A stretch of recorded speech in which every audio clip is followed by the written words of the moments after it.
সাংবাদিকদের প্রতি বিচারহীনতা আর কতদিন? আমাদের সঙ্গে এ পর্যায়ে যুক্ত হচ্ছেন মাছরাঙা টেলিভিশনের বার্তা প্রধান রেজাউনুল হক রাজা ও মামলায় বাদীপক্ষের নতুন আইনজীবী শিশির মনির। আপনাদের দুজনকে স্বাগত নাগরিক সংবাদ। প্রথমে রেজাউনুল হক রাজা ভাই, আপনার কাছে একটু জানতে চাই, দীর্ঘ এক যুগে আলোচিত এই হত্যাকাণ্ডের তদন্ত প্রতিবেদন দাখিল করা সম্ভব হয়নি। এখন তদন্তের দায়িত্বে থাকা র্যাবকে সরিয়ে দেওয়া হলো, তবে কি র্যাবকে এখনো আস্থায় আনা যাচ্ছে না?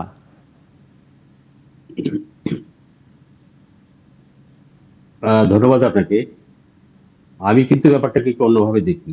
র্যাব যে সব ক্ষেত্রে ব্যর্থ হয়েছে এরকম না। অনেক আলোচিত ঘটনার উদ্ঘাটন তারা করেছে এবং র্যাবকে সব ক্ষেত্রে ব্যর্থ হয়েছে এরকম না। এই ক্ষেত্রে র্যাব কেন পারে নাই, 112 বেশি কেন সময় নিয়েছে, সেটার জন্য আমি কিন্তু ব্যক্তিগতভাবে মনে করি যে এটার জন্য র্যাবকে দায়ী করা কতখানি যুক্তিযুক্ত সেটা নিয়ে আমার প্রশ্ন আছে। র্যাবকে কি কাজ করতে দেওয়া হয়েছে কিনা, সেটি কিন্তু একটা বড় প্রশ্ন। র্যাবের যারা অথরিটি ছিল তারা কি তাদেরকে তদন্ত করতে উৎসাহিত করেছে কিনা, বা তাদেরকে নিরুৎসাহিত করেছে? তাদেরকে শুধু বারবার আদালত থেকে সময় নেওয়ার কৌশল অবলম্বন করতে র্যাবকে বাধ্য করেছে কিনা, এইসব প্রশ্ন কিন্তু আছে।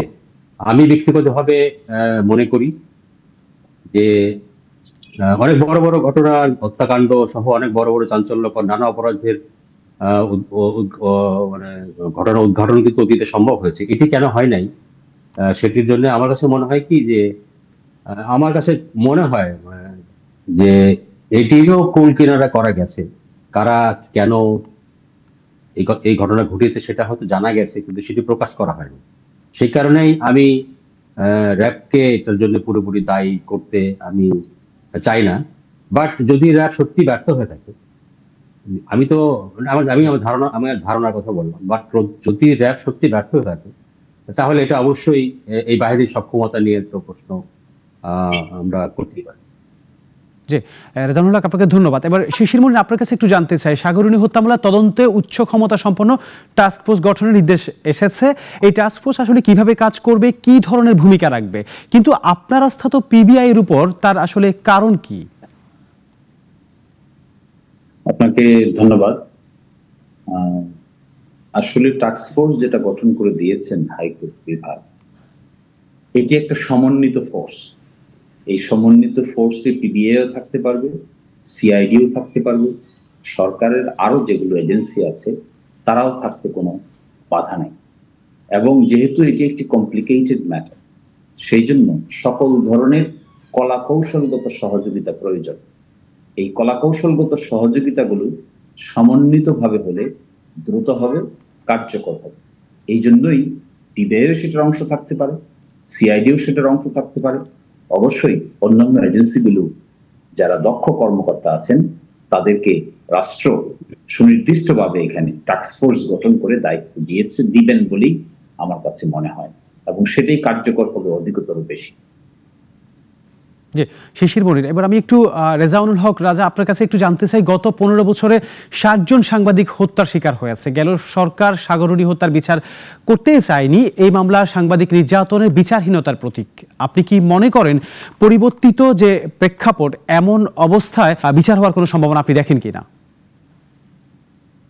হ্যাঁ, আমি অবশ্যই সম্ভাবনা দেখি। কারণ হচ্ছে আপনি যেটি মেনশন করলেন, সাগররুনি হত্যাকাণ্ড সহ বড় বড় অনেক আমাদের নামী সাংবাদিক, নাম করা সাংবাদিক, বিশেষ করে দক্ষিণাঞ্চলে, তাদের অনেকে খুন হয়েছেন, কিন্তু সেটার বিচার হয় নাই। আমার কাছে মনে হয় যে দীর্ঘদিন ধরে আওয়ামী লীগ সরকার ক্ষমতায় ছিল, এই সমস্ত হত্যাকাণ্ডের সঙ্গে যারা জড়িত তাদের কোনো না কোনো ভাবে হয়তো সরকারি দলের সঙ্গে কানেকশন থাকার কারণে এই হত্যাকাণ্ডের বিচার আগায়নি। এবং কিছুটা হয়তো সেটা সাগররুনি হত্যাকাণ্ডের ক্ষেত্রেও প্রযোজ্য হতে পারে। তো সরকারি দলের সঙ্গে যখন সম্পর্ক থাকে এবং সেই কারণে যখন মামলা তদন্ত হয় না, বিচার হয় না, তখন সরকারের যেহেতু পরিবর্তন হয়েছে, সেই কারণে আমি অবশ্যই আশাবাদী। যেমন ধরেন আজকে যে ঘটনাটা ঘটলো, যে সাগররুনি হত্যাকাণ্ডের তদন্তই এখনো শেষ করা সম্ভব হয়নি 12 বছরে, সেটি এই যে সরকার পরিবর্তনের সঙ্গে সঙ্গে যারা এই তদন্তের দায়িত্ব ছিল তাদেরকে সরিয়ে দিয়ে যে রাষ্ট্রপক্ষর আবেদনে আদালত যে সিদ্ধান্তটা দিলেন, এটি তো অবশ্যই আমাদেরকে আশার আলো দেখাচ্ছে যে এই হত্যাকাণ্ডের বিচার হয়তো আমরা এবার পাবো। একইভাবে অন্যান্য হত্যাকাণ্ডের ক্ষেত্রেও একইভাবে আমরা আশাবাদী হতে পারি যে সেগুলোরও বিচার আমরা দেখতে পাবো, যদি রাষ্ট্রপক্ষ তাদের সদিচ্ছা থাকে। এটাই সবচেয়ে গুরুত্বপূর্ণ, রাষ্ট্রের সরকারের সদিচ্ছা। জি, শিশির মনির, আপনার কাছে একটু জানতে চাই, মামলার আইনজীবী হিসেবে আপনার প্রাথমিক লক্ষ্য আসলে কি? ন্যায় বিচার পেতে আপনি কতটা আশাবাদী? দেখুন, যে দীর্ঘদিন পরে একটি তদন্ত সঠিকভাবে সম্পন্ন করতে গিয়ে অনেক চ্যালেঞ্জ আছে। সবচাইতে বড় চ্যালেঞ্জ হলো যে সাক্ষ্য প্রমাণ এবং আলামত থাকে, সেগুলো অনেক সময় ডেস্ট্রয় করে ফেলা হয়। যদি ডেস্ট্রয় করে ফেলা হয় তাহলে এটা অনেক বড় চ্যালেঞ্জ হয়ে দাঁড়ায়। তারপরেও আমি মনে করছি যে যেহেতু নতুন করে দেখার সুযোগ এসেছে, স্বাধীনভাবে কাজ করার সুযোগ এসেছে, ইন্ডিপেন্ডেন্টলি ইনভেস্টিগেট করার স্কোপ তৈরি হয়েছে, এবং কিছু ডকুমেন্ট আমি দেখেছি যেগুলো সত্যিই চাঞ্চল্যকর। যদি তাই হয়ে থাকে তাহলে এখন সেটি অ্যাপ্রোপ্রিয়েট টাইম, যেখানে যে ধরনের সেন্সিটিভ ইনফরমেশনই আসুক না কেন, যিনি জড়িত থাকুন না কেন, এই সময়ে তদন্ত করে তাদের নামগুলো পাবলিকলি আসা উচিত। এবং এটা পসিবল। টাস্কফোর্স যদি করে তাহলে এটা অধিকতর ত্বরান্বিত হবে, কার্যকর হবে এবং ইফেক্টিভ হবে। এই জন্য আমি আশাবাদী, হয়তো নতুন দিগন্তের উন্মোচন হতে পারে। রেজাউনুল হক রাজা, যে গোষ্ঠীটার তদন্ত প্রতিবেদনে 111 বারের বা বেশিরবার পেছালো, অর্থাৎ তাদের নাম আসেনি, যারা ধরাছোঁয়ার বাইরে থেকে গেছে, সেই গোষ্ঠীর প্রভাব কি কিছুটা মুক্ত হতে পারবে এবার নতুন যে তদন্ত কমিশন বা টাস্ক ফোর্স তারা? আমি আগেই বলেছি যে এই হত্যাকাণ্ড ঘটিয়েছে এমন একটি মহল, তারা যদি প্রভাবশালী নাই হবে, সরকারের উপরে তাদের যদি প্রভাব নাই থাকবে, তাহলে সরকার কেন এই প্রভাবের ঊর্ধ্বে উঠে এই হত্যাকাণ্ডের বিচারটা এগিয়ে নিতে পারল? নিশ্চয়ই এমন কোন মহল আছে যারা খুবই প্রভাবশালী। আমি আবারও বলছি যে সব ঘটনার সঠিক তদন্ত বিচার অনেকখানি নির্ভর করে রাষ্ট্রের উপরে, সরকারের উপরে।